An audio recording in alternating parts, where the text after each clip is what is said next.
आज हमने मीशो से मंगवाया गाइस सेल्फ स्टिक। देखते हैं, आपको इसको दिखाते हैं आपका इसका फ्यूचर।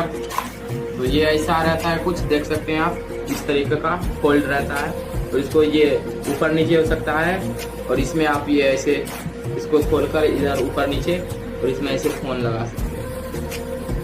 ये से ऊपर नीचे और ये होता है और ये ऐसे लंबा भी होता है, देख सकते हैं आप। तो इसका ये फीचर है, ये नीचे से आप इसको ऐसे खोल सकते हैं,